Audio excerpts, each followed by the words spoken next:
Praise the lord. Bible నుండి దేవుని వాక్కు.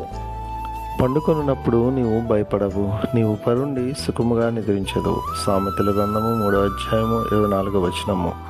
ఈరోజు దేవుని యొక్క వాక్కు ద్వారా దేవుడు మనతో ఏమైనా మాట్లాడుతున్నాడంటే, ఒకవేళ మనము ఈ లోకంలో సాతాను యొక్క మాట విని మన ఇష్టానుసారంగా జీవించి చివరికి మనము పండుకునే పరిస్థితి కూడా లేని భయంకరమైన పరిస్థితి గుండా మనం ఒకవేళ వెళ్తుంటే, ఈరోజు దేవుడు తన యొక్క వాక్కు ద్వారా మనకి ఏమైనా మాట్లాడుతున్నారంటే, ఎప్పుడైతే మనము ఆయన మీద ఆధారపడతామో మనము భయం లేకుండా మనము పండుకుంటామని దేవుడు ఈరోజు తన యొక్క వాక్కు ద్వారా మనతో మాట్లాడుతున్నారు. మనం పరుండి సుఖముగా నిద్రించేదామని చెప్పి దేవుడు తన యొక్క వాక్కు ద్వారా మనతో మాట్లాడుతున్నారు. కాబట్టి ఒకవేళ మనం అలాంటి భయంకర పరిస్థితి గుండా వెళ్తున్నట్లయితే దేవుని వైపు చూస్తూ దేవుని యొక్క వాక్కు మీద విశ్వాసం ఉంచి దేవుని మీద ఆధారపడినట్లయితే దేవుడు తప్పక మన జీవితాల్లో గొప్ప మేలుని చేస్తారు. కాబట్టి ఆయన యొక్క మాటకి లోబడి ఆయన చిత్తానుసారం ఈ లోపల మనం జీవితం అటువంటి కృప దేవుడు మనకు అనుగ్రహించును గాక.